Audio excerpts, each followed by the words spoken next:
I always on this night. What night? What do you mean? You always give me a doll on the same night of the year. Oh. I didn't realize.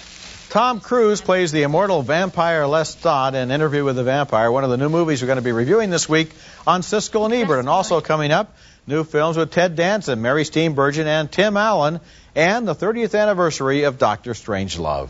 I'm Roger Ebert of the Chicago Sun-Times. And I'm Gene Siskel of the Chicago Tribune. Our first film is the eagerly awaited Interview with the Vampire, and now it's finally time to put aside the controversy. The author of the book, Anne Rice, originally complaining about the casting of Tom Cruise, then reversing herself. Oprah Winfrey walking out during the first reel because of the blood. And now, let's review the movie, which I mostly liked. And why? Because it really is about vampires, about what they think and feel and see. The story begins as a journalist, Christian Slater, interviews in a San Francisco apartment Brad Pitt as Louis, a man who casually says he's a vampire. Don't be frightened. I want this opportunity. How the hell did you do that? The same as you do. A series of simple gestures. Only I moved too fast for you to see.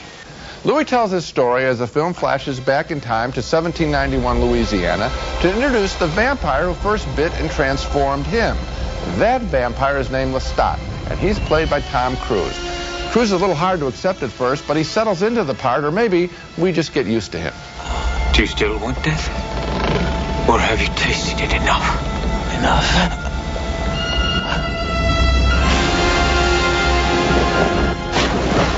What seems gratuitous in the film, maybe the part that Oprah walked out on, are some early biting scenes involving Louisiana slaves. We feel like we've seen this before.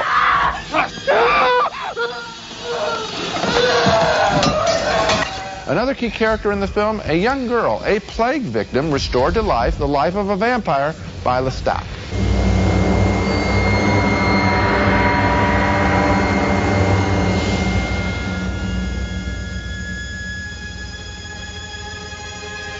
The vampire child, played by Kirsten Dunst, eventually becomes a pseudo-daughter for Lestat and for Louis, who lost his wife in childbirth. Claudia! Claudia! Now, who will we get to finish your dress? A little practicality, shall we? Remember, in our home. I haven't really shown you the best part of Interview with a Vampire, and that's the production design of the French locations and the whole concept, and it's a fabulous concept of an underground vampire society and the many quiet moments in which Lestat and Louis, the two vampires, talk about what it means to really be a vampire.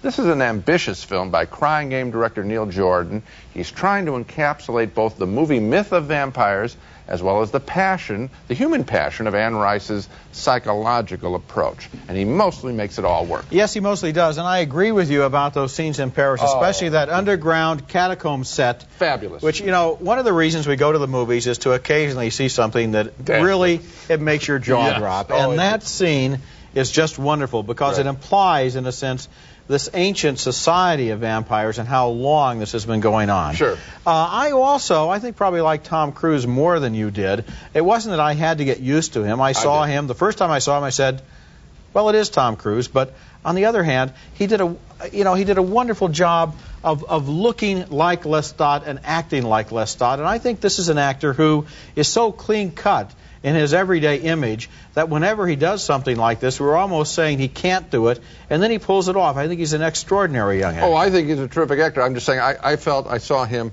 pushing the part a little bit at the top. Then I got relaxed. If I had a criticism of the movie, the thing that I liked the best was the mood. Of course. The look and the mood and the relationships. If I had a criticism, it's that not really very much happens. It's more like an interview with a real vampire and a look at the real vampire society than it is a story. Oh, but what I like is the fact that this is a guy, hey, you want to know what it's all about? Well, here's what it's all about. And this notion that this world exists, they made that world, that underground world, come alive. Well, of course, the opening title at the bottom, it said The Vampire Chronicles. I wonder if that kind of is a hint. That more's coming? We're going to get more sequels.